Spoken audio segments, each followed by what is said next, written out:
So we're going to talk in this section about general development. We're going to talk about the different areas of development, and we're going to talk about some milestones. There's a chart on page 824 of the major milestones.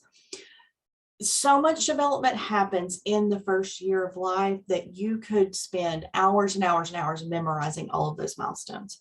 I don't really want you to do that. I want you to focus on the ones I'm listing because I want you to spend your time studying on other things. I want you to be able to assess. So what I want you to be able to do is have a general idea of, is this kid on track developmentally? But I want you to be able to assess psychosocial development and to be able to target your interventions to the developmental level of the child.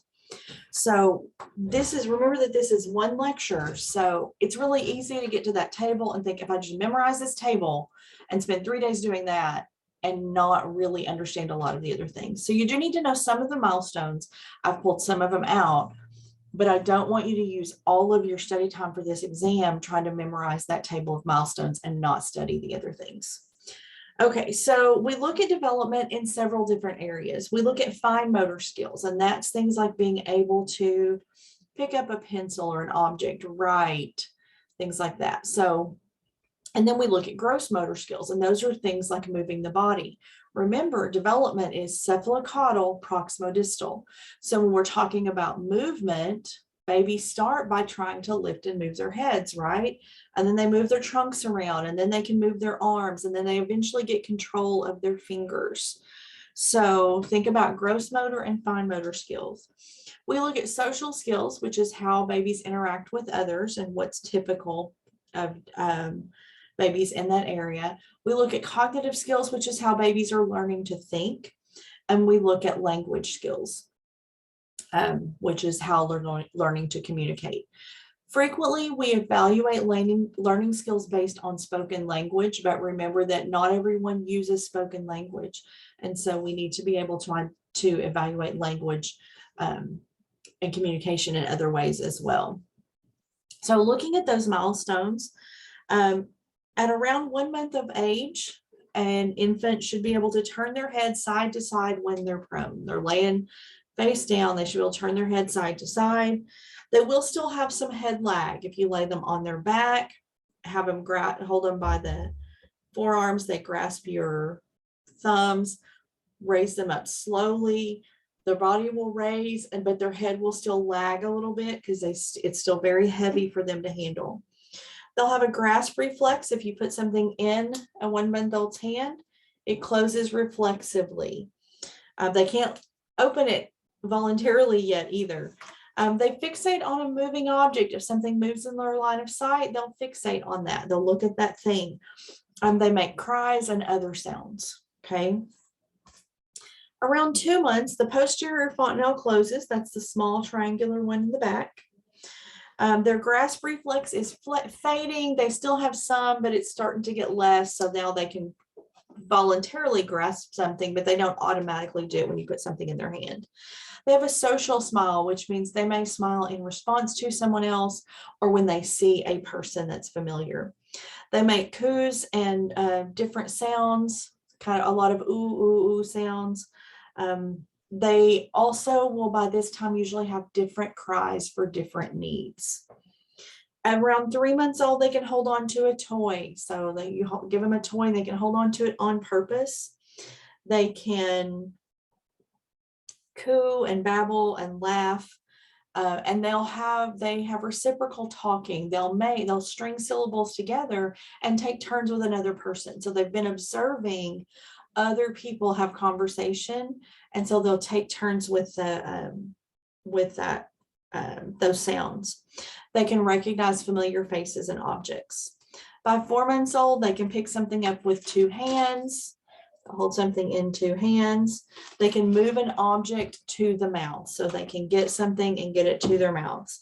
And they begin to show some memory. They show that they remember some objects and people. Around 5 months old, now they can voluntarily grab something and let go of it. They can roll usually from front to back. They may be beginning to discover different parts of their body. This is when you'll see them laying or sitting, usually sitting in a supported position, and they're like looking at their hands. They might get their feet up enough, high enough so they can see their feet, and they're fascinated and they're beginning to figure out that's a part of me because I can control it. Around 6 months, they may start teething. When babies are teething, they do lots of chewing and biting. They can raise the chest and head off of a surface. So they can do like little baby push-ups. They may be able to sit with support. Before 6 months of age, they really shouldn't be seated upright. Propped in a semi-sitting position is okay with their back supported, but sitting upright before they have that trunk strength is not really recommended. They may begin to fear strangers around 6 months old because they're beginning to figure out, hey, that's not one of my people. And they babble and may imitate some sounds. Around 7 months old, they should be sitting alone. They can hold 2 cubes. If they have 2 1-inch cubes, they can hold 1 in each hand, and they may bang them together, or they may bang one on another surface. If a small object is placed on a surface in front of them, they'll rake at it. They can't really use their hand to pick it up yet, but they'll try to rake and get it. They may have taste preferences, or they will have taste preferences by this time. They may play peekaboo. They're definitely more afraid of strangers by this time, and they start stringing syllables together. Ba, ba, ba, da, da, da. So that is how a lot of times they develop their first words. They're stringing those syllables together, making those sounds, and they have been watching adults communicate or other people around them communicate, and they start associating specific sounds with specific people and objects. And then when they put some sounds together in connection with another person and we reinforce that, we're like, oh, you said dada. They begin to make that connection. Very frequently, the first words are repetitive syllables and usually they're the B, D, T, things like that. Okay, dada is a very frequent first word. Around 8 months, they may stand up holding on to the furniture, so they may pull themselves up. Separation anxiety and stranger anxiety is really common around 8 months old because they're beginning to figure out, I am a separate person from whoever takes care of them most of the time, or from my big people. I'm a separate person from them, and that's a little scary. And so if they can't see that person, they start to get scared. And if someone else takes them, if someone else picks them up or they're handed to another person, they begin to get scared. That's very, very common, and it's normal developmentally and a sign of good attachment. Around 9 months old, they may creep or move around on their hands and knees. They may follow simple commands. They begin to understand what no means. They reach for something, we say no, and we either move their hand away, move them out of the way, or move the object. And they begin to understand that no means I'm not supposed to do that. By 9 months old, we can often identify a dominant hand. 10 months old, not always, but we can sometimes. 10 months old, they can stand up holding on to the furniture pretty consistently. They may say dada or mama with meaning. They have object permanence now. So if something goes out of their sight, it still exists for them. Remember that before they have object permanence, if something's out of their sight, it doesn't exist anymore. They can play some interactive games. Around 11 months old, they have a pincer grasp. And this is when, I've got a little paper clip here. Okay. Early on, remember we talked about there's a small object they're trying to pick up and they rake at it. Okay. Then they'll start to try to grab it with their whole hand. Now they're beginning to try to pick it up with 2 fingers. That's a pincer grasp.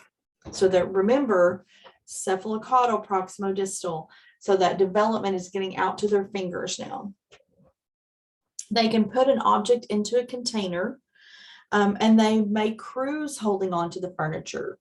And they can get really creative with getting where they want to be holding on to that furniture. Around 12 months, the anterior fontanelle is almost closed. They may take their first steps. They may have 3 to 5 words with meaning at this point, but they understand a lot more words than they speak typically. and they often have an attachment object. It may be a blanket, a stuffed animal. One of my kids, it was a football. I've heard of kids that it's a truck or some, they may have an attachment object that helps them be less afraid when they're alone or upset. And that's very common and helps with that transition from I always have to be with my person to I'm a separate human. Okay, in the next section, we're going to talk about some anticipatory guidance.